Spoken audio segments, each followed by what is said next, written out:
Hey, and welcome to the Chris Cuomo Project. Thank you for subscribing. Thank you for following. Your comments are welcome, especially with what we have today. Now, you remember our mantra, right? Be a free agent. I tell you to wear your independence.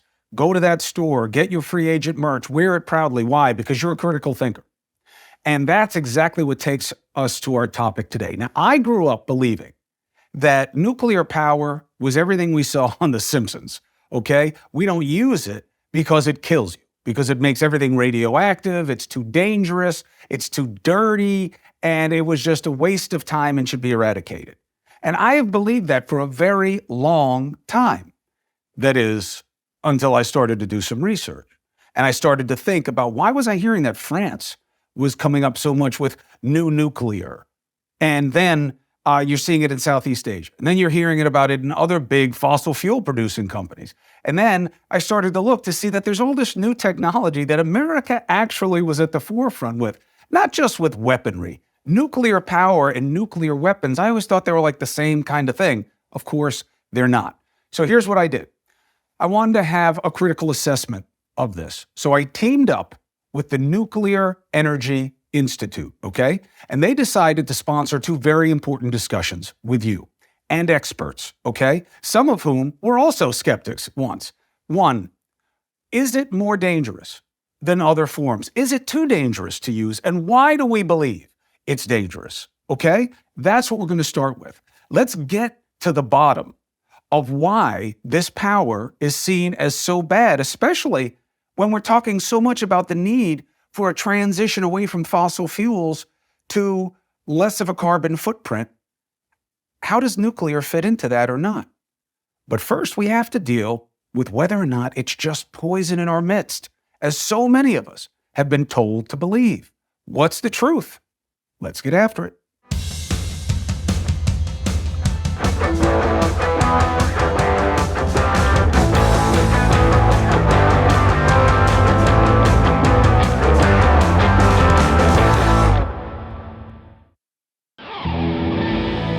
Here's something that you may or may not know about me. I love fishing. Very expensive, especially with the price hikes lately, especially when you lose a lot of tackle the way I do. So saving matters where I can. That's why I want to tell you about my new favorite way to save, Upside. You misplace tackle? No, I lose it. You have it on you, just don't know where it is? It can be some Guggen like you that runs over my lines and costs me all the tackle. He's a good guy. He also needs Upside. You know why?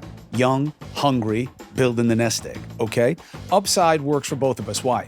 It's easy. It's an app, of course, for anyone who buys gas, groceries, or dines out, and we all do. Upside offsets inflated prices by giving you cash back on purchases. What's the catch? No catch, but it's hard, right? No, it's easy. Here's what you do. You plan to do everything that you're going to do, okay, with all your cash and your purchases. You figure it out. You look through Upside, and you find places that do those same things for less. And for using that service that helps you to begin with, you get cash back. Now, the hardest part is figuring out what do you do with the money. To get started, download the free Upside app. There's a promo code for you, Chris5. Well, why do I need that if it's free? Because you'll get an extra 25 cents back for every gallon on your first tank of gas. Hey, better than a stick in the eye. Now, next, you can claim an offer for whatever you're buying on Upside. Now, you pay as usual, okay? Credit, debit card, then follow the steps in the app, and that's how you get paid. You see what I'm saying? It's just the same transaction. Very cool, all right? Download the free Upside app, use promo code Chris5, get an extra 25 cents back for every gallon on your first tank of gas. An extra 25 cents back for every gallon on your first tank of gas using promo code Chris5. Greg is showing you he uses Upside. It's a tiny phone. He does not have a big hand. This is the normal phone. And that is a tiny phone in an average hand.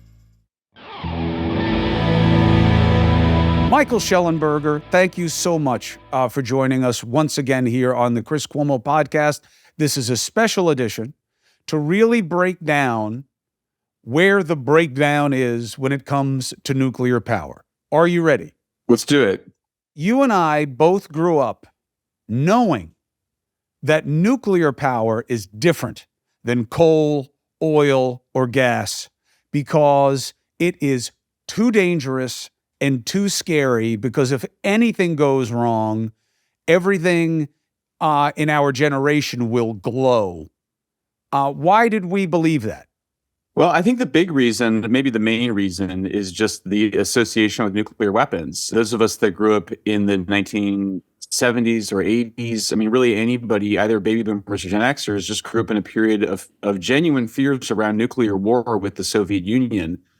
When the Cold War ended, those fears and the risk of nuclear war significantly declined. And so you see in public opinion research and elsewhere that those people that were of a particular age are more scared of nuclear energy because of its association with nuclear weapons. But is that a wrong thing? When we talk about nuclear weapons, we don't like them because they make everybody radioactive. And it doesn't just kill a group of people, it then kills like people for the next 30 or 40 or 50 years. So why was it wrong to attach that fear to that potential?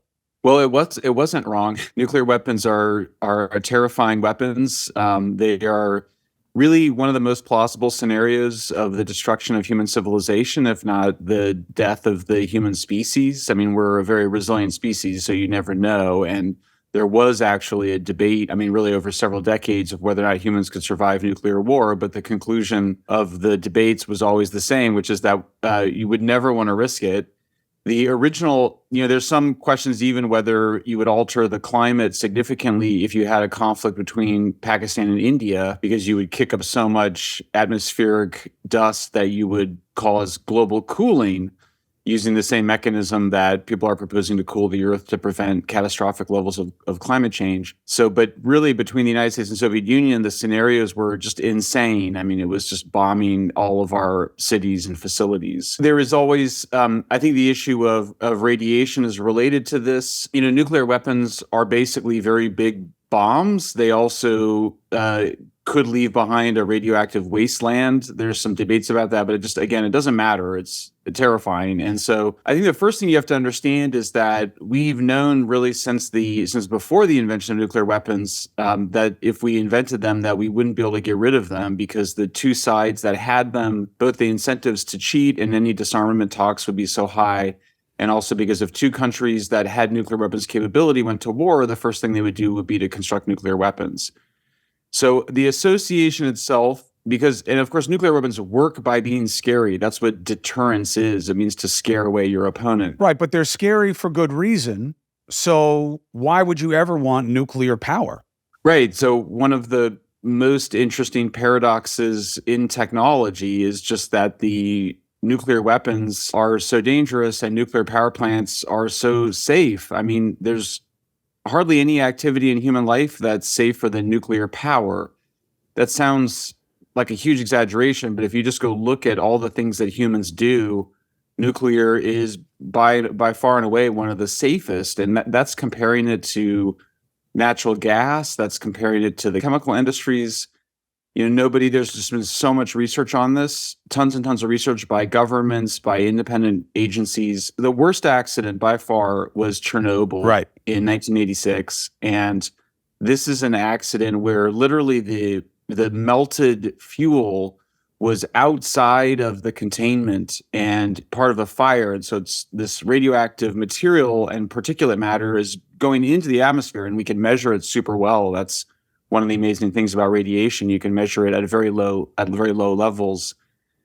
And so we see it go into the atmosphere. We're able to see what happens. We see an increase as expected in thyroid cancers, which is nobody wants cancer, but if you had to get one, that would be a pretty good one to get because you can replace the thyroid with a thyroxine, a medical supplement. Right, but nobody cares about the fix.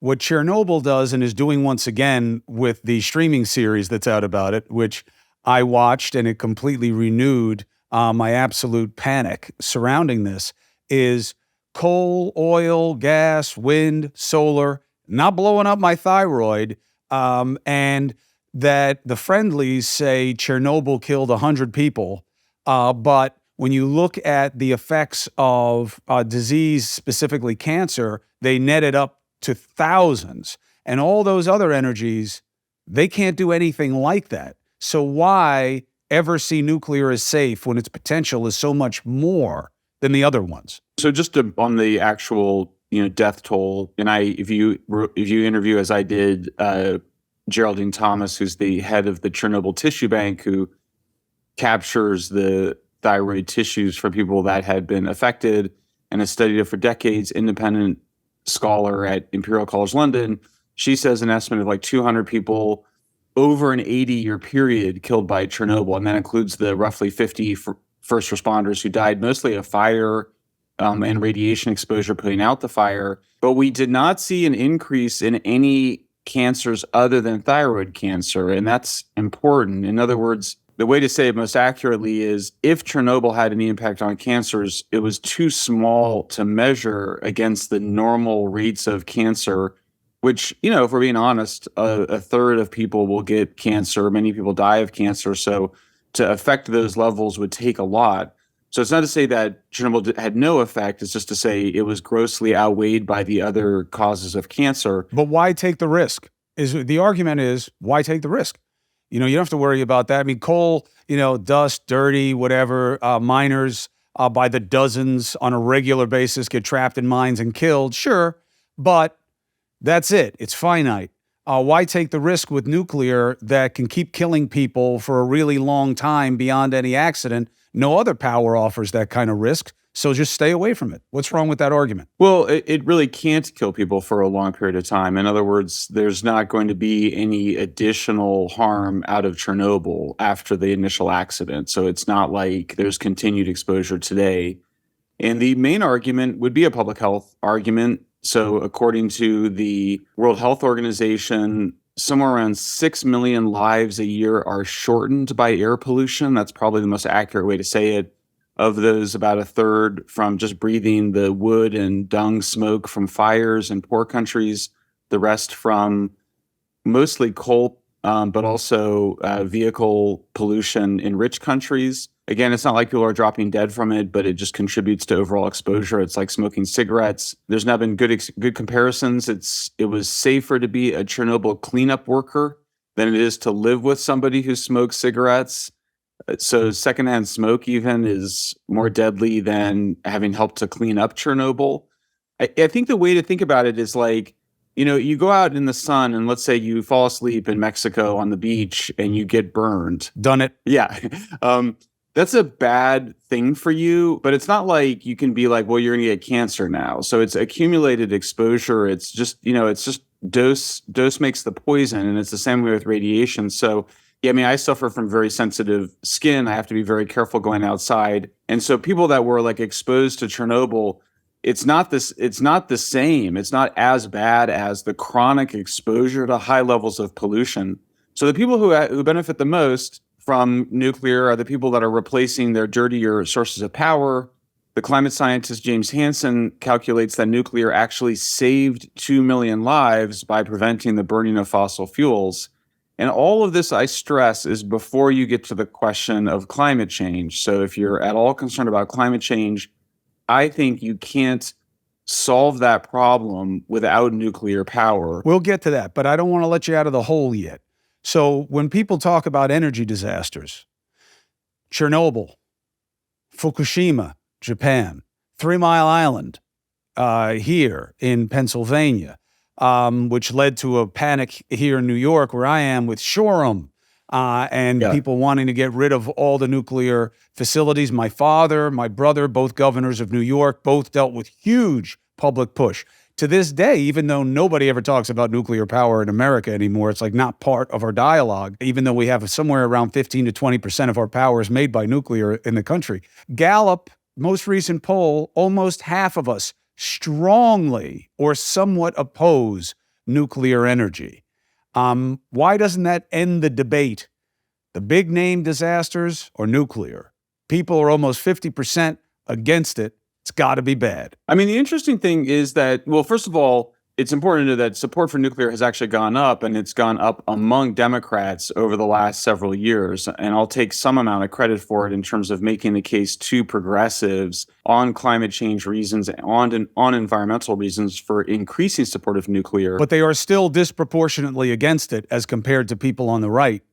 So you must suffer that as well. Yeah, and we should talk about that because I think that it's interesting. Like, why would progressives be more against nuclear than conservatives? And that's a very interesting question. Because it's bad for the environment and they're more green. Yeah, well, the irony is that nuclear is the best for the environment. So that's if you're concerned about the environment, you should be very pro-nuclear. But you know that most people in our generation, many, will be like, what? Has this guy not seen The Simpsons? I mean, every time we're going to talk about there being a disaster that has to do with energy in a movie, it's always nuclear. Nobody's ever going to pick natural gas as the boogeyman for the setting in the town where the reactor is going. If it's going to go, it's going to be a reactor. It's going to be nuclear because it's all this radioactive waste that you can never get rid of. And they put in the ground and who knows what's going to happen.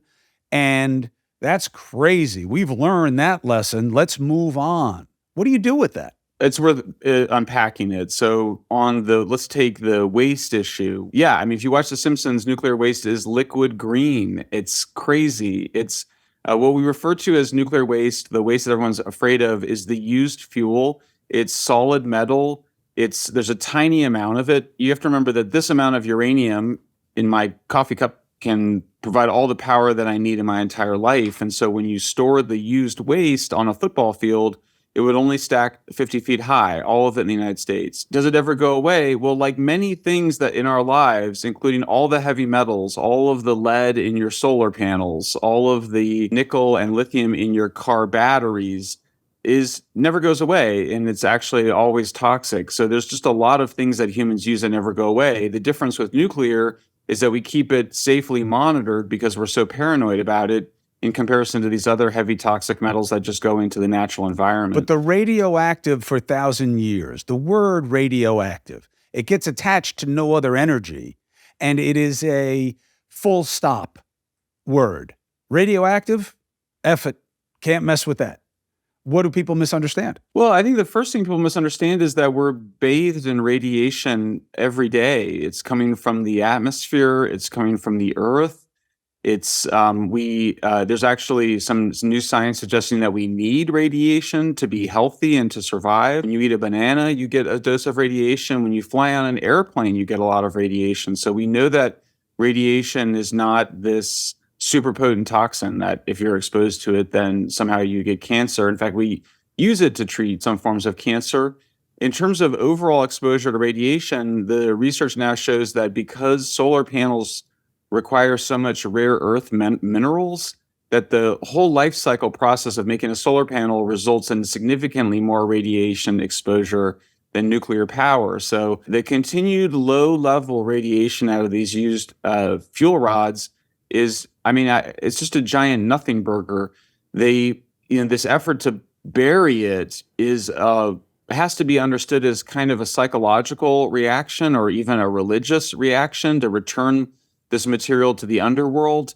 It never made any sense to me. It was something that the industry, which has just really been reactive. I mean, it's just a bunch of engineers who are dealing with what in many ways is a spiritual problem. And what I mean by that is that the power of nuclear is so awesome and massive, and it's such a radical event in human history. It did come very early. I mean, we knew that it would happen in the early 20th century, but when it happened, it was shocking. I mean, we're going to have a new Christopher Nolan movie out this year about Robert Oppenheimer, who was the creator of the bomb. And we treat it like almost like a spiritual event because it's so wild that you could do what we were able to do. Prediction alert, that movie that Christopher Nolan is doing, Cillian Murphy and Robert Downey Jr. will both be nominated for multiple awards for their performances. No doubt about it. I mean, no. I'm telling you, I am aware of the production and of the quality of the performances because I know someone involved. And that movie is going to go from something that people know nothing about because Oppenheim, probably as many people will recognize the word from a Police song, where he talks about Oppenheimer's deadly toy, as they will from history. But it's one of those ones that once you see it's going to blow you away. And part of that is the lesson. From its inception, nuclear has been too scary to stomach for a lot of people. And it's going to be an interesting frame of reference for people when they see that movie. You mentioned here, though, hey, we don't need as many rare metals when we're doing nuclear. But one of the knocks on it is mining for uranium, the fuel for nuclear reactors, is very energy intensive. The net energy created via nuclear plants may be offset by the energy required to build the plants and mine uranium. What about that? No, that's absurd. That's not true. And there's no science that supports that. In fact, it's quite the opposite. This is, by the way, we have this measurement. It's called energy returned on energy invested, which means how much energy does something require, like a nuclear plant, to build and all the things to go into and how much comes out. And nuclear is by far the highest, something like 75 to 1. The real problem is actually renewables because of the low energy density of sunlight and wind. So energy density is something that should be taught in all high schools, but it's a very simple idea, which is that, this amount of uranium can provide me with all the power I need in my life, whereas it'd be many train cars of coal, or to get that similar amount of energy from solar panels and wind, you'd have to cover huge amounts of the landscape with those energy sources. And even then the energy it returns is very low. So I think that, what I would say about nuclear, and that's also the reason it's so clean. So no air pollution, no water pollution from nuclear. Nothing comes out of the plant. Just the used fuel that goes in, comes out the other side, you store it safely. From an environmental perspective, this is exactly what you would want. Solar panels, we have no end waste solution to them. Wind turbine blades are being just buried because you can't recycle or decompose them. I think it's the Cinderella of energies. It's the one that people thought was dirty and it turned out to be the cleanest and the most beautiful. But yeah, it has this fascinating, it's really, you need like the Greek mythology to understand the technology having this two sides to it. One is this terrifying weapon, and the other is, in my view, and I think many others, the key to sustainability, the key to human beings shrinking our environmental footprint. Two more swings at your head. One, cost. Man, these reactors cost so much. 3 Mile Island, it took them like forever to build it, cost billions even back then in 70s, 80s dollars, and it was only open for 3 years and they had to shut it down. It's too expensive to build these things. Nothing is as expensive as building a nuclear reactor. Yeah, I think the best argument, if I were to make it for my opponents against the cost of nuclear, would be the outrageously high cost of cleaning up the Fukushima accident in 2011. The estimates vary between $200 to $300 billion. So then you have to ask yourself, well, then why are the Japanese doubling down on nuclear power right now? Why are the Japanese irrationally in love with nuclear power? On the contrary, the public opinion in Japan has tilted back towards nuclear, but after Fukushima, the vast majority of Japanese wanted to get rid of nuclear forever. It's the only country that's been bombed by a nuclear weapon, and yet here they are rushing to open up their nuclear power plants again. Is it because they're economically irrational? No, it's because nuclear is so cheap that it's so much cheaper than the alternative of imported natural gas, imported coal. It's the only way they can meet their climate change targets.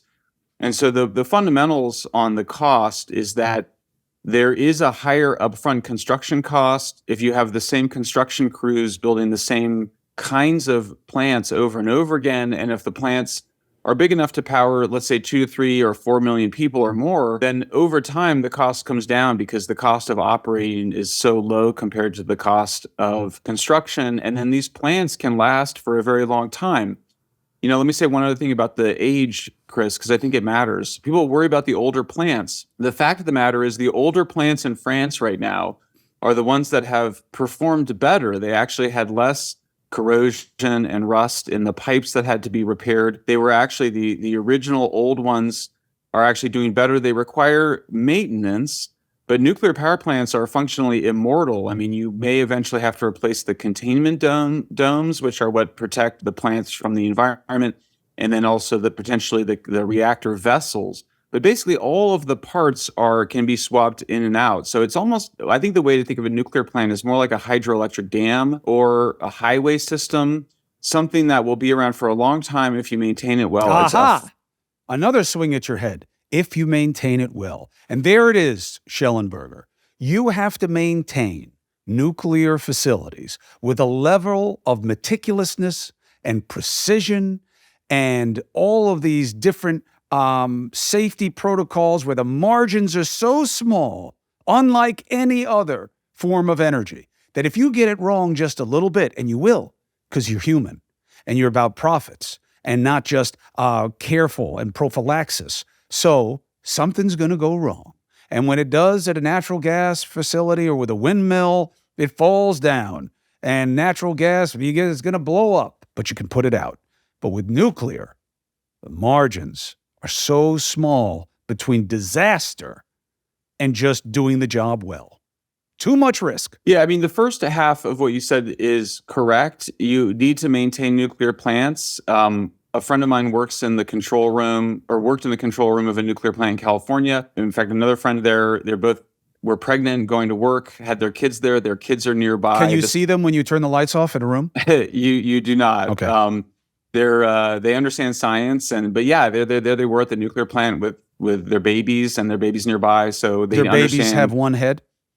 The babies are very bright. They're very intelligent. So maybe literally that they shine? Like literally they're glowing? When you say bright, you have to be metaphorically. very precise in this conversation, Shellenberger. You with your radioactive friends. So one of my friends, I asked her, she changed jobs and now she writes the procedure manual. And I asked her, I was like, you don't have the procedures already written? And she said, no, we constantly are rewriting it in the same way that we're constantly training. And so this is one of these kind of everything, every adversity is good for you, which is that the 3 Mile Island accident was great for the nuclear industry. They were arrogant. They were inexperienced too. And the plants ran about 55% of the time. After 3 Mile Island, they did better trainings, better procedures, better maintenance. And now the plants run 92% of the time.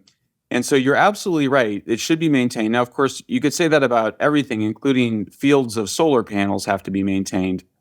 But you're wrong on the issue of, does any little thing spell disaster? In fact, you have incredibly good safeguards. Remember the Nuclear Regulatory Commission, which is the safety regulator in the United States, their employees work in the plants and they have the right to go into any room in the facility at any time without announcement. It's really one of the best whistleblower systems in the world. And the systems have very good backups. The main event is really training, preparation, having a culture of safety and good oversight, good regulation, and then not panicking when something goes wrong, because usually there's a very good solution to it. So in some ways, the fears around nuclear have been good for nuclear. It's created a culture of discipline. That's the kind of thing I think we need more of in the United States. There's obviously risks with anything, but when you just look at the track record of nuclear's performance over the last 60 years, it significantly outperforms any other technology, including gas, coal. In terms of the normal functioning of fossil fuels is significantly more dangerous than the malfunctioning of nuclear. Why is the normal functioning of fossil fuels more dangerous than people glowing for a long time and cancer and all of the other things that are associated with nuclear? Ruins the water, can't live there anymore. How is that in any way comparable to what we all are already dealing with the rest of the energy industries? Right. Well, another way to ask your question is why are polluting fossil fuels more dangerous than our irrational fears of nuclear? Because our fears of nuclear are irrational to a large extent. I mean, fossil fuels externalize their waste byproducts into the environment in the form of air and water pollution. So somewhere between around 4 million people a year have their lives shortened by air pollution. The number of people whose lives are shortened by nuclear power every year, rounded to the nearest number, is 0. And nobody glows from nuclear, although it is a funny story. I know that one of the scientists who was involved in the Manhattan Project, I discovered that decades later, he still had high levels of plutonium in his bones. And when I was doing research for my book, I kept searching for his obituary and I couldn't find it until I finally realized that he was still alive. So this idea that even plutonium, there was this idea that if you ingest a little bit of it, you'll plop over dead. These fears they really come from science fiction. They really come from mythology. And so nuclear becomes a kind of receptacle for mythological fears that have no basis in science, but really have a long, long history, thousands of years of mythology behind them. You know who wants us to have a lot more nuclear power? Extreme Islamists and white nationalists, because they are perfect targets to kill huge amounts of people by bombing the facilities. Can't do that with any of the other energy facilities. Too big a risk. It's actually quite the opposite. Nuclear facilities are absolutely terrible terrorist targets. There was a terrorist attack on a nuclear plant in France where they fired an RPG at the plant and it had no effect. These containment domes, one time the US government rammed a jet plane into a reinforced concrete wall, which is the same sort of engineering of a nuclear plant's containment dome.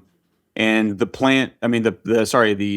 plane just blew apart. People can go onto YouTube and watch the video.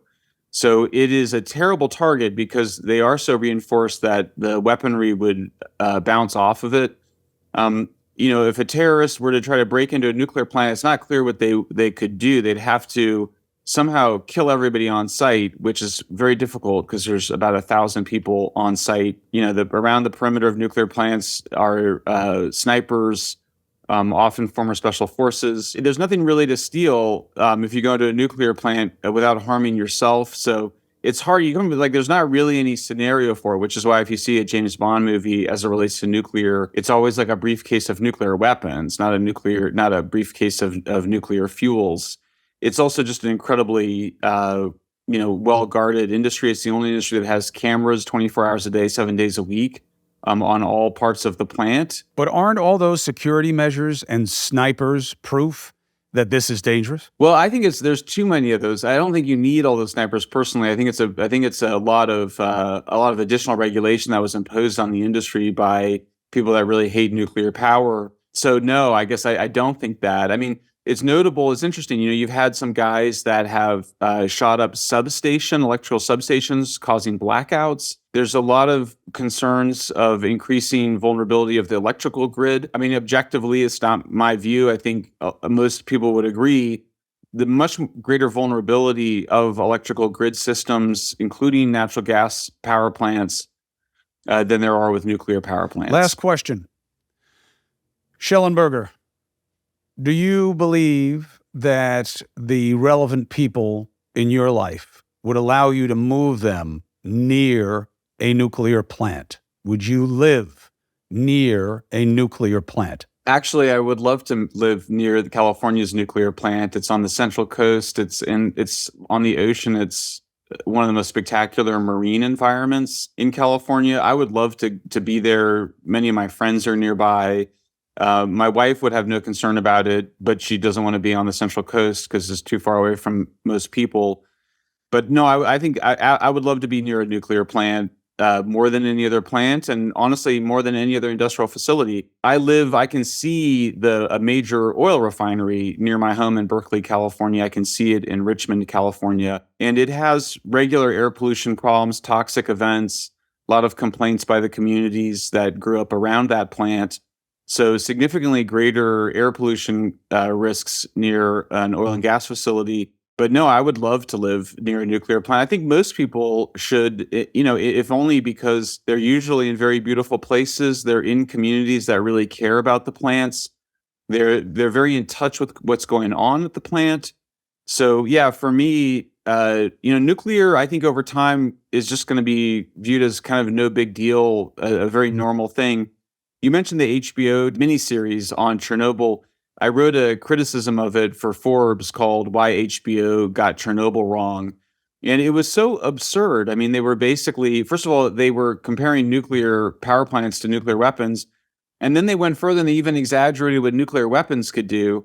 And it was a horror movie. The guy's gone on and made this movie, The Last of Us, about zombies, which is a terrific movie. But I just think it's another indication that nuclear just became a kind of scapegoat for a lot of our fears of modern society, and understandably so because of its association with the weapons. But I do think that the power plants have just been mistreated and misunderstood. And really, it's a Cinderella story where over time, I think we'll see that nuclear is the most beautiful source of energy. best thing that I do every day, other than telling my family I love them, is taking Athletic Greens. Why? Because it is one scoop and I'm done, and I don't have to worry about the supplementation that I need for that day's training, living, enjoying, thriving, okay? That's why I do it. What is the third thing in your day? So the first thing is telling your family you love them. Second is Athletic Greens. What is number 3? Nothing else matters. Wow. If I do those 2 things, that's how I'm my best for them. Wow, man. I told you why I started taking Athletic Greens, but you can have your own reason, okay? I'll tell you another one, to the extent it matters, if you care about your health. It's not cheap to take care of yourself. It really isn't. I always tell my wife, she owns a wellness company called Purist, and I always say, wellness is a luxury. The reason people eat bad food is because it's cheap, okay? Athletic Greens, less than $3 a day, and you're investing in your health. For every purchase, we donate to organizations helping to get nutritious food to kids in need, including No Kid Hungry, right here in the U.S. So right now, it's time to reclaim your health. Arm your immune system. Convenient, daily nutrition. 1 scoop, a cup of water every day. That's it. What I wanted as a pitch that they don't like is 1 scoop, you'll probably poop. Okay? Because to me, no shame. In your poop game. He didn't own it. All right. No need for a million different pills, supplements. Look out for your health easy. And to make it even easier, Athletic Greens is going to give you a free 1-year supply of immune-supporting vitamin D and 5 free travel packs just with your first purchase. How? athleticgreens.com/CCP, athleticgreens.com/CCP. There it is. Take control, take ownership of your health. You can do this for you, the ultimate daily nutritional insurance. Please do. Dr. Lovering, thank you so much for joining us in this special edition of the Chris Cuomo Project. Thank you for having me. Excited for this conversation. All right, so as the scientist, address the following. Number 1, nuclear bombs are bad. We are all afraid of their potential right now with what's happening with Russia and Ukraine.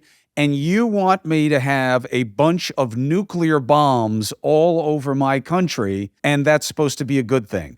I'm afraid of nuclear bombs. Why would I be in favor of nuclear power? So the first part, just to agree with you, I'm also don't like nuclear bombs. I don't want to see nuclear bombs exploded anywhere. But nuclear weapons are very separate from nuclear energy, although they're often very conflated and muddled together in the public's mind, and there's good reasons for that. But the industries that produce nuclear weapons and nuclear energy are very separate, or at least they should be. And they are in most countries. So you can definitely have nuclear energy without having nuclear weapons. Plenty of countries do, like Canada, Japan. Japan has, great reasons to be very anti-nuclear weapons, but they've been a long supporter and a very large producer of nuclear energy even today. Is the science the same? If you're making one, can you just make the other? Is one just as dangerous as the other? No and no. So the basic physics is the same, but the nuclear reactions that take place in a power plant are controlled, and they're controlled through physics and also engineering processes. So you can't have that sort of runaway explosive reaction in a nuclear reactor.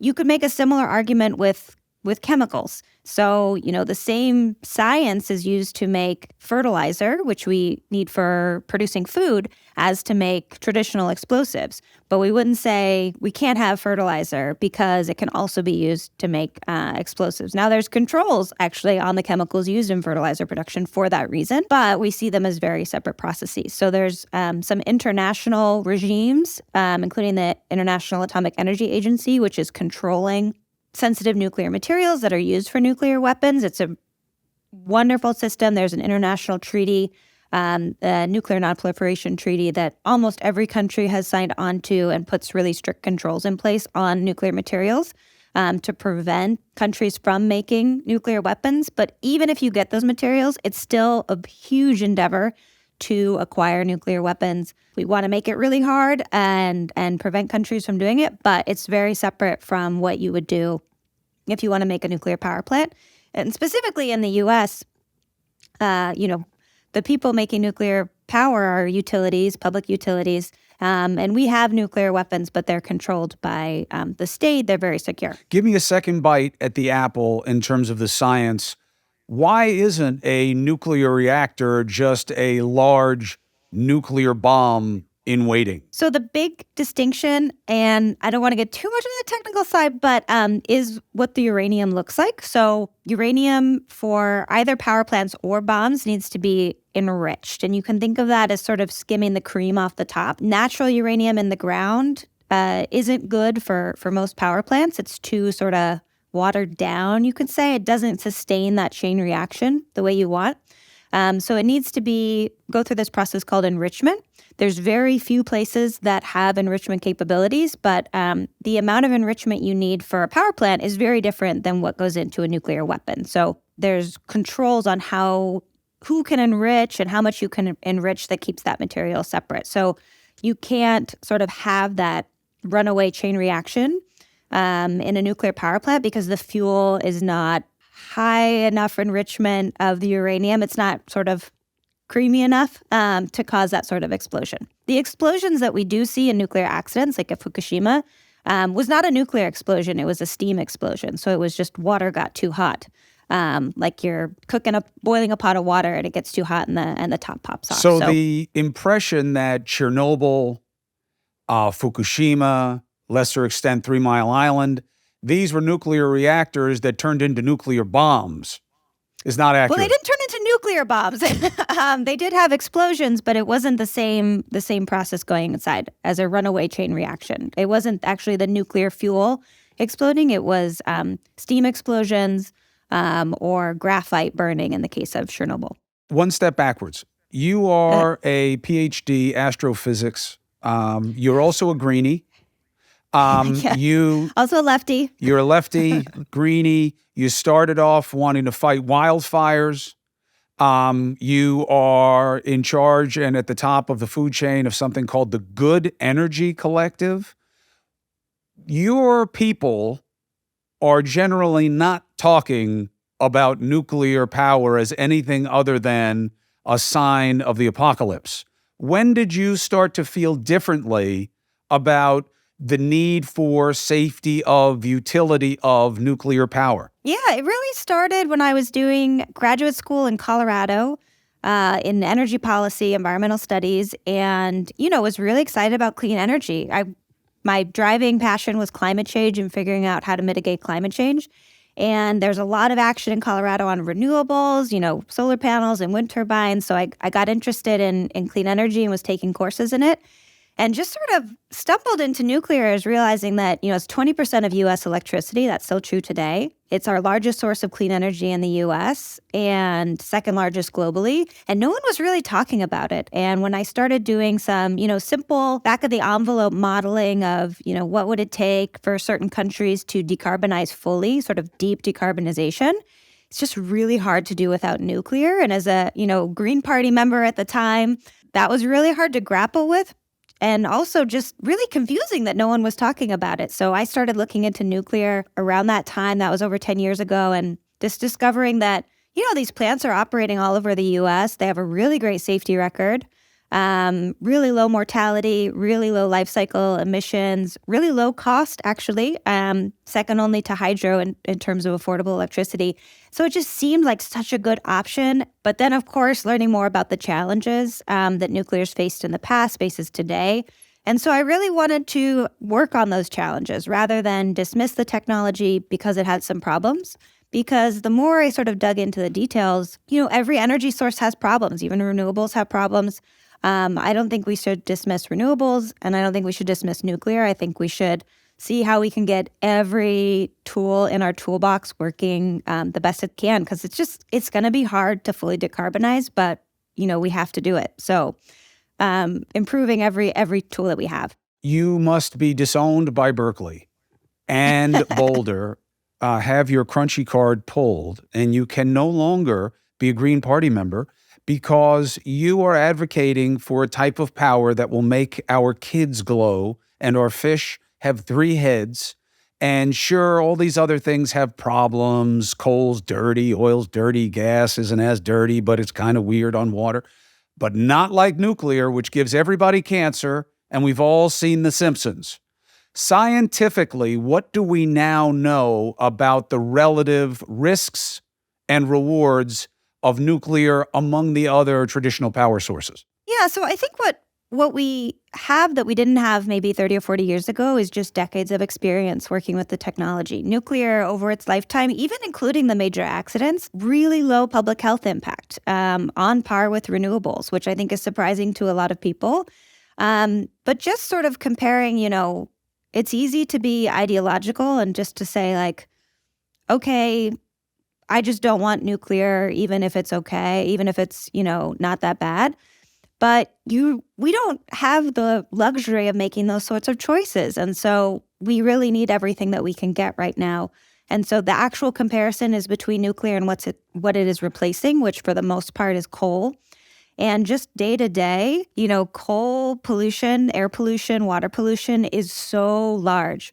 And obviously you can say, okay, but, I still worry about what's coming out of nuclear plants. But nuclear plants day to day over their life cycle, such low pollution, better than renewables in some cases. And I think for what we've seen is that countries that have done big nuclear buildouts, have much cleaner air, have much, lower greenhouse gas emissions. And that's from projects that were done in the 60s and 70s. And just if we're going to be realistic about decarbonizing, we just have to have nuclear, and we know that it is really safe.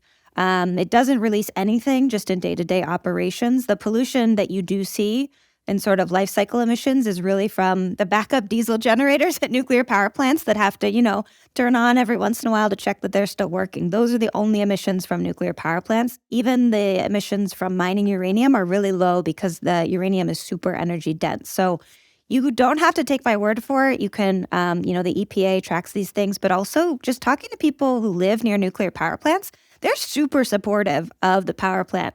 They've lived next to it for decades. Their kids go to school right next to the power plant. There's nothing coming out of it except steam, steam vapor. So compare that with people who live near coal power plants. They're going to tell you a much different story. Even if they're employed at the plant, they know what's coming out of that coal power plant, out of those stacks. They'd much rather live next to something that's zero emissions. So I think that's what we've seen over the last several decades. The science of it, from a scientific perspective, is it on par? When you look at just the science, not the politics, not even the cost effectiveness. I guess that could be a metric that you could measure, and then it could be a function of what you know, so therefore part of the science of it. But when you do the analysis, how does nuclear stack up to the energy sources that are traditional and what are preferenced as better alternatives to nuclear?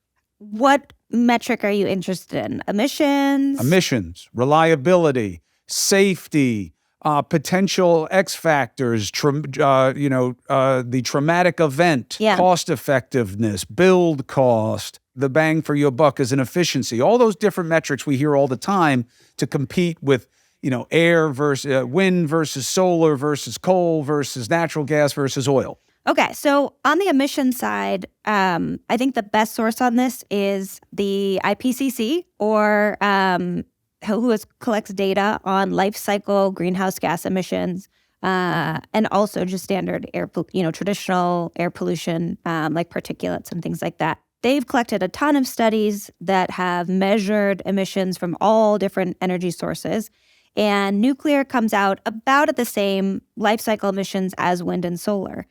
And that includes mining, that includes disposal. And people are surprised by that. But the reason is that, wind and solar, they take mining. They have a lot of resources that go into them. They have steel production, concrete. There's a lot of emissions that come from that. But they also don't produce as much energy over their lifetime. So a nuclear power plant is a huge construction project. But once it's built, it generates so much electricity that the life cycle emissions are actually about the same as renewables. They're, of course, so much better than fossil fuels, even much better than natural gas, which has lower emissions than coal power plants. But comparing nuclear to coal, it's just not even, on the same level. Coal has not just greenhouse gas emissions, but heavy metals, air pollutants. And so switching from coal to nuclear has huge climate benefits, but also public health benefits and just effects on the local environment, air and water pollution. So that's not controversial. Everyone who's looked at the, numbers agrees that nuclear is clean energy in that regard. It's clean in terms of water pollution, in terms of mining impacts. If you think renewables are clean energy, then nuclear is clean energy based on any metric. So other metrics to look at, the big one, and the reason that utilities are really interested in nuclear and why sort of perceptions of nuclear have changed just in the last year or so in Europe and the US is really about reliability. So unlike wind and solar, nuclear runs 24/7, even, when it's really cold, when it's really hot. And that's really useful from a grid perspective, keeping the lights on. Wind and solar, the sun, this is a cliche, but the sun doesn't always shine.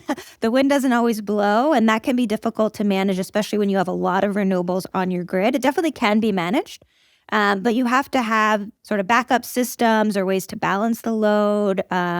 If the voltage drops, it can cause power outages and things like that. So why utilities are really interested in nuclear, especially now, is that it can be really good to balance renewables. And I think we're seeing more and more dialogue about that from the renewables community as well. So it's not nuclear versus renewables. It's how can we work together to have a low carbon balanced grid that delivers the power that people and businesses need. Why does it have to be balanced, Doc? If nuclear is scientifically superior by looking at the cost, efficiency, and environmental impacts, why would we have anything else? Or is that just kind of giving some ground to the fact that people hate it?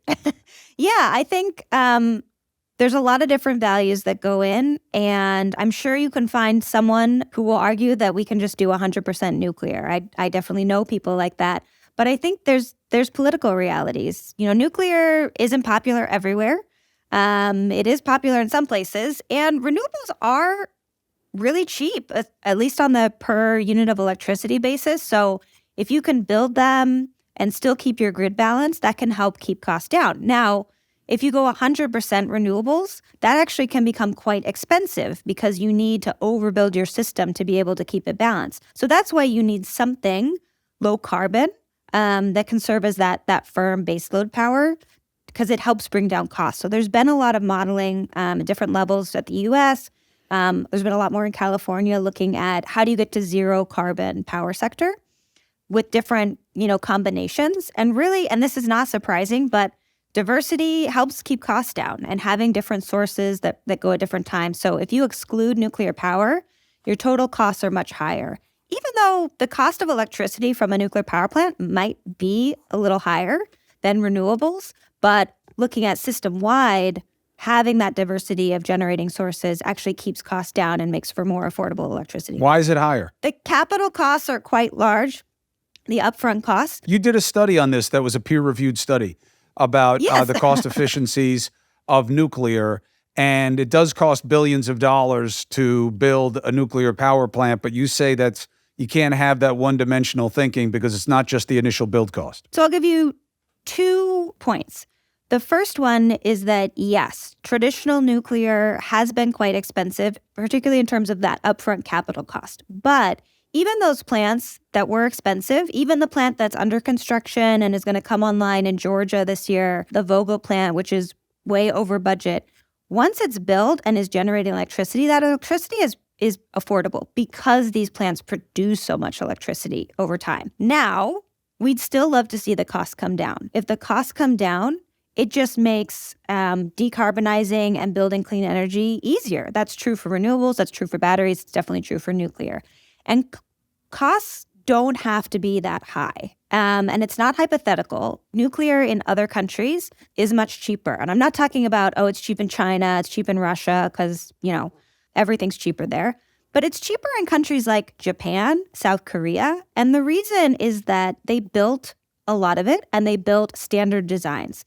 And that's something that really sets the U.S. apart, and why costs went out of control for our nuclear power plants is that we were building every nuclear power plant as this sort of cathedral or sort of large concrete snowflake. Everyone was different, and they had to learn new lessons and figure things out, and there were different mistakes made at every plant, and everyone was sort of custom made. So they were built like large infrastructure projects rather than being built like a commercial product, which is what you see for most other energy sources. Even combined cycle gas plants are built in a modular fashion in a factory setting. And that's what's different about new nuclear that I can talk more about, and sort of this modular fabrication and why people think nuclear has more of a future in terms of cost and bringing those costs down. So 2 other studies that you've done, among many, will also be pointed to as a negative, even though that's not what the studies are, but the perception, the optics is what's killing nuclear. How to make nuclear clean, how to make nuclear innovative. Now, people will take just the titles of those studies and they will say, yeah, see, you got to figure out how to make it clean. You still have to figure, nuclear is an unfinished understanding of technology. And they're always trying to update it because we're still not really sure about what's going to happen when we do this and how to store it and all that. We don't know yet. There's too much unknown with nuclear. That's what makes it too dangerous. Response. So the first report is actually called How to Make Nuclear Cheap, which I do agree. Nuclear needs to be cheaper, and that can be done through standardization, modularization, as I said. But in terms of clean, it's hard to make nuclear cleaner. It already is quite clean. I think the one aspect that we just want to be careful about is the uranium mining. Uranium is mined in a lot of places around the world, places with really good standards on protections for workers, places like Australia, Canada. But the largest producer of uranium is Kazakhstan. They do have really good standards, but uranium mining has a troubled history, particularly in the U.S. It was done on a lot of indigenous lands with not good safety protections. This was in the sort of 50s and 60s. And so we do just want to make sure standards are really good. But they are right now. But communicating that is tough. And then the other thing that you're probably thinking about is nuclear waste or spent fuel. And that's something where there's definitely progress to be made as well. The U.S. doesn't have a place where we put nuclear waste. We're supposed to. It was supposed to be Yucca Mountain, but that's effectively been canceled. Department of Energy is looking at restarting efforts to site an interim facility for nuclear waste. But they want it to be done in a more fair, equitable way that really has community support for siting, which Yucca Mountain didn't have. So there's progress being made there. And the tricky part about nuclear waste, the reason we don't have a repository is that it is safe where it is, and it's not that big of a problem in terms of volume. All of the nuclear waste from the entire 60 years of generating nuclear power in the U.S., 20% of our electricity for 60 years, it could fit on a soccer field. And so, we need to do something with it. But other countries recycle their waste, so they get more energy out of it. They use it again for fuel. Why don't we do that?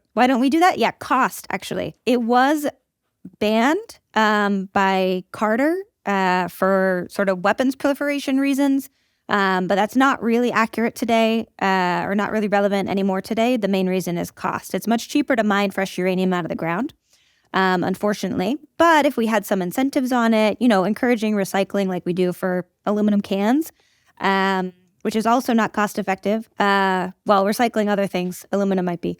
Other countries like France and Japan do fuel recycling, and it's much better from a sustainability perspective and from a mining perspective.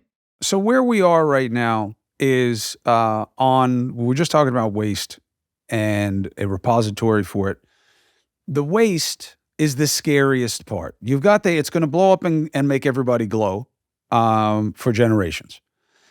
And the stuff that you're putting, wherever you put it, is like deadly to anybody who's anywhere near it. The key words of the concern, 2 words, radioactive. I know it's one word, but that's the concern. Radioactive. Yeah. That word does not get attached to any other energy and the risks of it. Yeah, it kills the fish, makes the water dirty, puts the smoke up in the sky. Yeah, we get it. That's called civilization. But radioactive is an existential threat, and only nuclear presents that threat. Not worth it. Response. So I will interject with one quick tangent, which is nuclear is not the only source that releases radioactive material. So coal power plants actually release much more radioactive material to the environment than a nuclear power plant in their emissions, because there's every element under the sun is in coal. It's a very dirty fuel in general, and that stuff just goes straight through into the atmosphere. So things like, uranium, thorium, radioactive elements, but it's very diffuse because there's a lot of stuff coming out of a coal power plant. After that aside, the waste, which is, sometimes referred to as spent fuel because it's the fuel rods, they can't make electricity anymore, but there still is radioactive material in there. It's not as scary as people think. And so, we definitely need to handle it carefully, but it's sitting at sites around the U.S. and it's quite secure. And where it's sitting is basically in parking lots. It's in these dry casts. They're big concrete tubes, and you can go up and touch them. You can give them a hug. You're not going to be glowing. The radioactivity, I think what's scary for a lot of people is that it's very long-lived. But the kind of paradox around radioactivity is that if something's really hot, meaning really dangerous, is very short-lived. And if something is very long-lived, it's actually very not hot. You can, go up and touch it and handle it. And so the problem with nuclear waste is that it's a mix of long-lived and short-lived things. So it's really hot in the short term, but then you also have materials in there that are really long-lived. So that's one of the benefits of recycling, is that you can get out that long-lived stuff and use it again, run it through a reactor again, and separate out the really hot stuff and handle it more carefully. But again, that's sort of this really weird paradox about nuclear waste is the reason we don't have a solution to it is it's actually quite safe where it is, and not an urgent problem. The way other sort of, chemical pollution might be, like things at oil refineries that are if they leaked into the environment are really deadly right away. Nuclear waste is stored very safely and securely in the U.S. right now. If you had to live next to a power plant, how would you rank your choices? I would definitely live next to a nuclear power plant. There also tend to be in beautiful locations, but the zero emissions would do it for me. Of course, I would happily put solar on my roof if I was a homeowner as well. I'm not sure I'd want to live near wind turbines just because the noise. But if you're happy with them on your land, you have a lot of land. I know people want to live or are happy to tolerate them. I think nuclear would probably be my first choice. I guess hydroelectric, be nice to live on a lake, so that wouldn't be bad either. I would definitely not want to live near a coal plant or even a natural gas plant for obvious health effects. I am not a sheet person, but you know who is? My wife. But I do know this, I get hot. In general, especially in bed. I'm one of those guys who doesn't sleep under the covers. I'm kind of on top of the covers and my feet are almost never covered, not just because I've got ridiculously big feet, but because I'm always hot, all right? I'm just not comfortable. However, I feel better now because of Cozy Earth. And I'll tell you what, Cozy Earth Bedding sent us some stuff to try it, right? The quality, she said, how it feels, that kind of thread count and all that. She said it felt great for her. It was comfortable. It laid out well. It washed and wore well. She was very happy with that. And I was happy because Cozy Earth was founded to not just transform, the life of being luxurious in bed, soft and enjoying it, but responsibly sourced bedding. And what did that mean? Cozy Earth Bedding is made using the finest premium, viscose, highly sustainable bamboo. That's what's cool to me about the designers at Cozy Earth deciding to try this. It's also the brand that made Oprah's favorite things 5 years in a row, so that's got to be something, right? Oprah knows what she's talking about, or whoever puts together the list for her. So whether it's the luxury sheets, now I know that they have loungewear, PJs, plush bath towels. That's all stuff that you can get at Cozy Earth and feel a little bit better about it in terms of just burning through textiles like we do everywhere else. Now, you can order their bedding in 5 new colors, plus Cozy Earth Bedding comes in a beautiful, reusable canvas bag. My wife's dog ate ours, but I'll get another one. Save 35% now on Cozy Earth. The offer will end soon, so you go to cozyearth.com/Chris. Be sure to enter Chris at checkout, and you'll save 35%. It's a better deal than I got. That's cozyearth.com/Chris.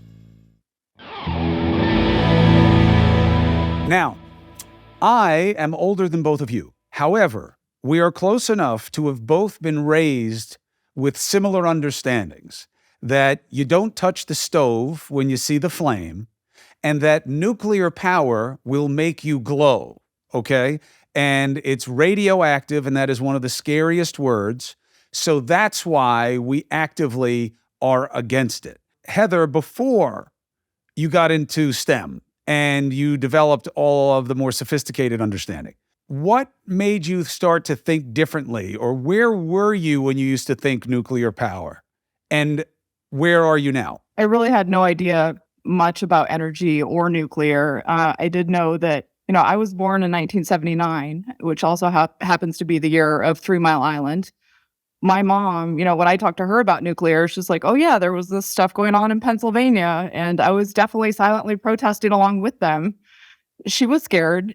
She instilled some fear in me. I never really had plans to work in the nuclear field. It kind of happened by accident. And I'm so glad that it did, because it's my passion now and how I think we're going to save the planet. And it's super lucky that it kind of happened because of where I live in San Luis Obispo, California, and having Diablo Canyon right nearby. But yeah, it took me a lot of questioning and a lot of thinking to try and get over a lot of those fears that were instilled in me from an early age before I kind of felt comfortable working there. And then even more before I felt comfortable being a mom for nuclear.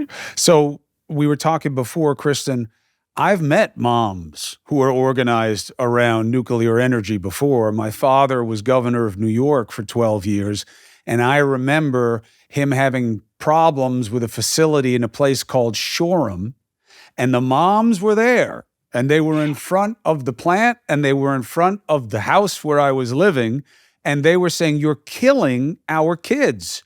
And they closed it down. What's changed, Kristin? So much. We still have those same mom groups now, which is one reason why Heather and I started Mothers for Nuclear. For a long time, after I changed my mind from thinking nuclear was one of those terrible things out there to strongly supporting it for climate and land conservation reasons, I think that it was hard for me to understand that my voice was needed, right? But then I saw all these images of moms protesting nuclear and saw how powerful that was. And so Heather and I got together and we thought, well, we need to be the other side of this. People need to see, they need to see what's really going on. And what's really going on is not what I was taught. I was raised watching The Simpsons, and I'd say the only accurate thing in The Simpsons about nuclear is the donuts. But everything else really is just not what I expected at all. I went to work at Diablo Canyon thinking I was going to find piles of glowing green material, definitely some barrels leaking. What I ended up finding was one of the best kept secrets in land conservation and climate action, because that power plant and other existing nuclear power plants produce electricity without carbon, which is, if you care about climate, obviously a huge deal. Around 20% of our electricity in the United States that's carbon-free is coming from nuclear. So it's huge. We just can't afford to shut that down in the middle of a climate crisis. And then also for me, I really cared about using natural spaces and land really judiciously, right? I want to see land conserved for my kids to be able to enjoy wild natural spaces like I had when I was growing up, and my heroes of the conservation movement worked so hard for. And when I see a single power plant producing nearly 15% of California's clean electricity on a land footprint basically the size of a football stadium, that's something you can't ignore. It's really compelling from an environmental perspective. Anyway, a roundabout way of saying, I think it's a secret, and the big secret that they're keeping about nuclear is how valuable it is to us and what a great tool it is in the fight for climate. And we need more non-corporate voices, more relatable voices out there, spreading this message. The reason that it's a secret, Heather, is because it makes you glow. That's why. And the stuff that you bury in the ground lives forever and will give us fish with two heads and make our kids incapable of doing math. Those are the kinds of fears that we attach to the word radioactive. Oh, I get coal puts smoke in the air, but I can see it. And I get that some of these other types of power plants, they're messing with the water, but we can filter it. Radioactive just kills you dead for generations, and that's a big part of the stigma. How do you correct that? Is that correct? Well, it's super scary, and I think our industry hasn't done a very good job of addressing those emotions, they tend to say, oh yeah, like here's radiation and here's, some value with these obscure units that no one really knows what the units mean. And they're different in different parts of the world. And, I don't even understand the units that they use in other countries. I'm like, I don't know how much radiation that is and if it's scary or not and if it matters. And so I think we need to acknowledge that fear, that it's real and that it's okay to have feelings. We're humans and we have feelings and it's all right to be scared. And then we have to also be able to pivot to the science and the facts and say, like I've talked to the experts and I understand, this isn't damaging. It's not dangerous. There are very, specific ways that we control it. And there's something that we do. I want to show you, since you mentioned glowing green, we have uranium pendants. They're necklaces. So you're as good as dead then, basically. They actually do glow green. So it's true. We sometimes wear these as a demonstration of like, look, radiation is all around us, really. Like I'm wearing it on my neck.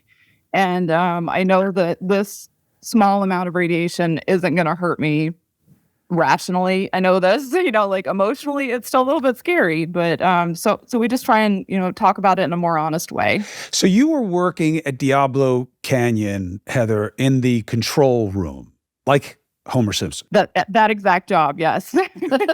But lucky for you, you don't look or sound anything like him. Give me the donut. And what changed your perspective on the boogeyman? A couple things. Like I said, it took a lot of years and a lot of questions before I started feeling a little more comfortable. And a couple things kind of stand out in my mind. One of them was when An Inconvenient Truth came out. And I kind of said to my coworkers, look at this. This is a great movie. We can go and we can talk to the people that are giving a showing of this movie and we can share with them about nuclear energy, like how great it is that we can make all this energy, without emissions. And it's like the solution to everything they care about. And all my coworkers were like, we don't believe in climate change. Or, like, why would you want to do that? Why would you want to go talk to these people? And then, of course, so I go to the movie showing and all the people are like, why are you here? Why do you want to talk about nuclear? And it's just like this complete, loss of people who care about what we care about, understanding like how important this is and being willing to examine it. And so it's a really big challenge that I think we have going forward in terms of how do we reach the people that we think should care about the same things that we do. Why didn't Fukushima, so to remind people, so Fukushima was in Japan. I covered it as a journalist at ABC News. There was an earthquake. The reactor was too close to the fault line of the earthquake, and it caused all of these catastrophic things at the facility that wound up, making people run for like 50 miles all around the facility. You were working in the business at the time. Why didn't that make you just give up the ghost and be like, I can't be around this? Yeah, it almost did. I was in the control room at Diablo Canyon. I got called in early that day because we, like Fukushima is right across the ocean from us. We had a tsunami watch at our plant. So I had to go in early. They were going to evacuate the town that's on the way into the plant. So we had to, get through before they closed everything down. And it was super scary. Stand at attention, watching all the boards, monitoring our indications. And it was, a couple days before things started really going badly over there because, they have backup power supplies and they have passive safety mechanisms that last for a while. But the real trouble was they didn't have power for multiple days. So after a couple days, we have a TV back in our briefing room. And I went back there and there's the media with explosions of this other nuclear plant. And I'm like, oh my gosh, this is my worst nightmare as an operator. Like those poor people just across the ocean from us don't know what's going on in their plant. They can't see any indications. They don't know if their coworkers are hurt. So they don't know if their families are okay. They can't call anyone. I was in tears. I was scared. I had a 2-year-old daughter at the time, and a couple of the moms from my birthing class. One of them was from Belarus, actually, which is kind of close to Chernobyl, and the other one was from Japan. And so Like, we were talking with that a lot, with other moms. They were scared. And I was like, I think I have to quit my job. And they're like, well, that makes sense. Like, this is super scary and bad. And at the same time, we won't hold it against you because we know you like your job. But yeah, I almost kind of gave up at that point. It took a while for some more good information to come in about what was actually happening over there. And, a lot of people ask us details about what happened at Fukushima, and it is kind of complicated. So we try and just boil it down to, like, what were the real causes of the bad things that happened? We don't usually get that far in our analysis, right? Yeah, right. It's like people don't really get too far into the why beyond the cause when they're trying to ascribe something as a threat, right? So that second, third sentence, Kristin, we usually don't want to get there. I mean, Kristin, you also worked at Diablo Canyon. And the idea that, Fukushima happened and kind of took out a whole region of a country. And we were worried about that here with the tsunami watch. And that's all I need to know, because that would never happen at a natural gas place or at a coal place or at a wind place or at a solar place. And that's why nuclear has to go. And how do you defeat that argument, Kristin? It's really, I think what Heather just described with being okay with feeling the emotion of it is really important, because I certainly felt a lot of emotion about it as well. But intellectually, when you look at all the different power sources, where we're getting our energy from, there's far more harmful sources of electricity out that we're using every day. Like, we're emitting particulates and carbon into the air by burning fossil fuels that's killing millions of people every year. Millions of people. And when you look at what happened in Fukushima, while it was definitely a tragedy, and it deserves, and it's okay to feel all those emotions about it, we can't let those emotions then guide our decision making, because when we shut down existing nuclear plants because of fear, what we do is just lock in our reliance on fossil fuels. That's what's been happening around the world when we close nuclear plants. It doesn't make what happened at Fukushima less scary, but as Heather and I both learned more about it, and we actually visited the plant in Fukushima. I was 6 months pregnant with my third child, and we went there and toured and got to see firsthand what happened. What we saw, the real tragedy, was the massive earthquake and tsunami that killed 18,000 people there. But yet when we say Fukushima, most people think about the nuclear plant that actually didn't kill anybody, with the radiation from the nuclear plant. And that's shocking. Most people think the nuclear accident killed a whole bunch of people. It did not. And so I think it's a little bit, sad that we just kind of overlook the real tragedy that happens there. And then because of our fear of nuclear and our fear of radiation, they're doing a cleanup effort over there that's so far above and beyond what they really need to do. It's, it's prevented people from coming back to where they live. And it's put a stigma on people in that region, like produce from Fukushima. Don't eat it. It's contaminated.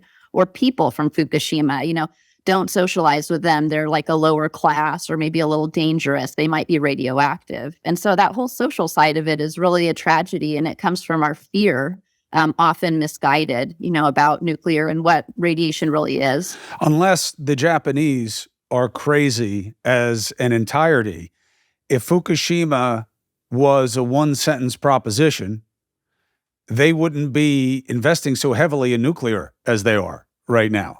They are rapidly expanding their capacity with nuclear, which would be insane by definition if they thought that Fukushima wasn't a one-off.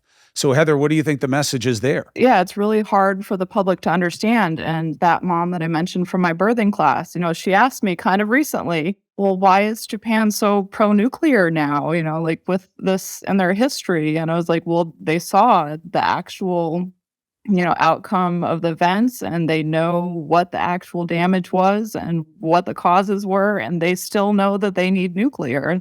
They, when they shut down most of their plants after Fukushima, they had to start importing liquid natural gas for electricity, and their emissions went way up as a country, and that was far more damaging than the events of Fukushima itself. Here's the thing.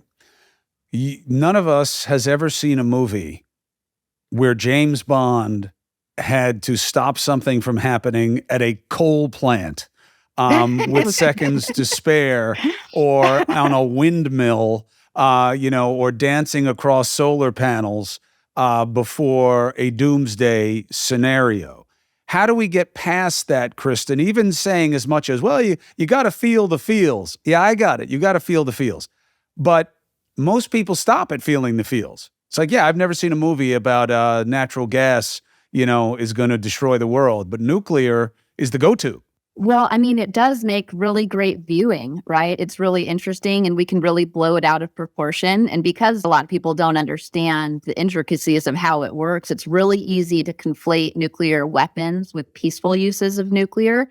But what most people don't realize is, nuclear energy is one of the safest ways to make electricity. Nuclear medicine is saving lives every day. So while we're so afraid of radiation, and it's just like a really easy visual, right? You can totally blow it out of proportion and it makes for entertainment. It's just not the reality of it. And it takes a little digging in to find out what the reality is. Heather and I have been at this for over 6 years, but we're still trying to find new ways to make it more interesting to people. And it's just like the shock factor of mothers for nuclear is probably working the best, because then our other shock is that, hey, nuclear is actually our best way of making reliable electricity for people. That's like, I haven't seen that as a headline anywhere or the subject of any movies, right? It's just not that interesting.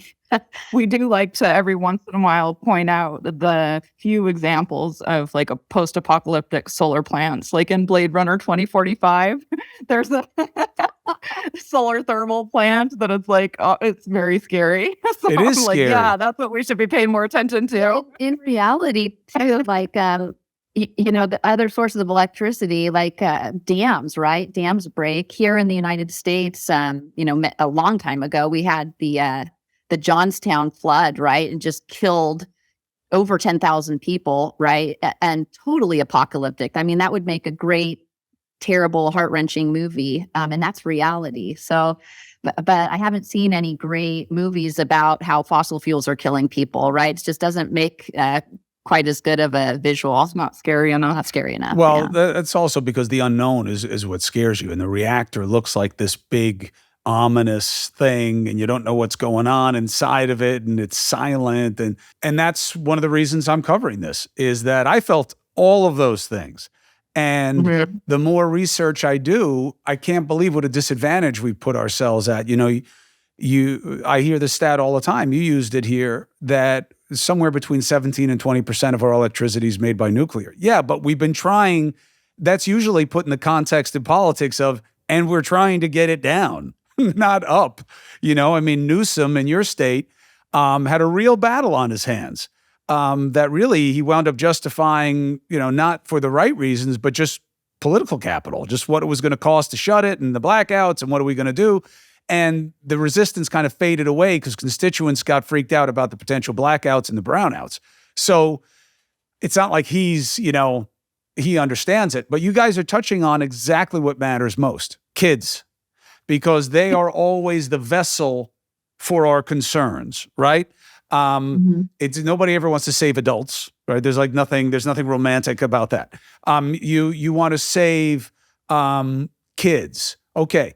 Moms for nuclear, totally counterintuitive, because people are going to expect to meet these two moms who hate their kids.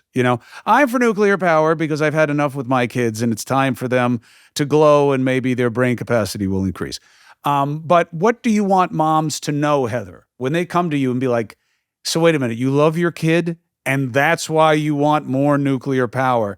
I don't get it. Yeah, I think it's really important for us to be role models and examples for other women, because not every mom has a chance to go work at a nuclear plant and spend 6 years asking questions relentlessly in order to get all the information they need to change their mind, on a technical kind of perspective. I feel like by sharing our stories about how we did that and we changed our minds, that maybe we can help other moms be able to change their minds more quickly. But you're also engineers. You see, that's why to me, I have tremendous respect for STEM. And that's why I call all of you scientists. And I know you're like, no, I'm not a scientist, I'm an engineer. Yeah, I know. To me, that's the same thing, because You are in the quantitative business of fact analysis and understanding processes. And, that's not how the rest of us operate with these things. So even though you are fully minted moms, you are engineer moms. And most people don't function that way because it's about risk. And Kristin, the risk, I don't want you to explain away the risk. As soon as I hear risk, that's it. It's like, you're asking me to have my kid bungee jump. All I see is down. You're telling me how strong the band is and how safe the harness is and how the deceleration rate happens almost a third. Risk. No, thank you. Risk. How do you get past that? Well, I'll say for scientists and folks in STEM, it's a different process than for other people in society. Like Heather and I asked a lot of questions. Heather's notorious for this. She still is. Like, she'll be the one at work the latest because she's just questioning until she's finally satisfied. And so that's what we did. And then when the data finally, seemed clear enough, and we got all our questions answered, we were able to change our minds. But then for other folks like us, often that's just good enough. We're like, okay, I'm good now, but that doesn't help the rest of society. Those people, scientists and engineers who have all that data, need to pivot and learn how to communicate it better. So that's what we've been working on. We need to not just keep that information to ourselves, lock it in there and say, oh, well, the data's clear, we need nuclear. We need to start talking about it in different ways in the public sphere. We don't always do it well, but we're trying because we just see such a gap in the social narrative about nuclear.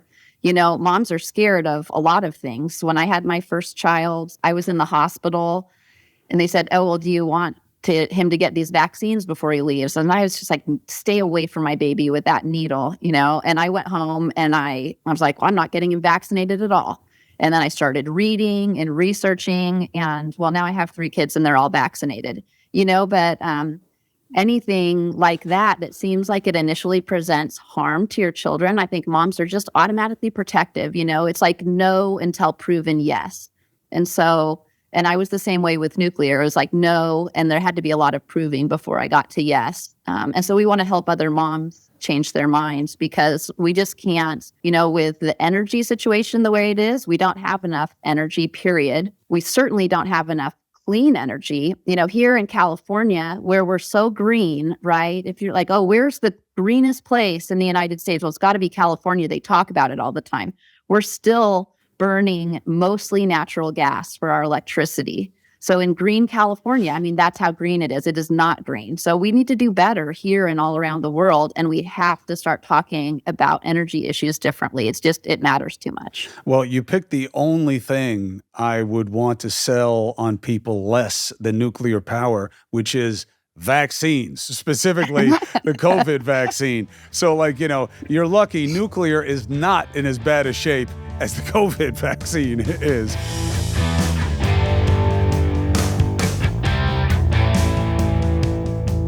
So now the exercise is this. Based on what you've heard, let's have counterfactuals.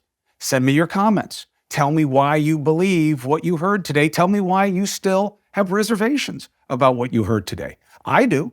I don't know how much is too much in what way, but I do know this.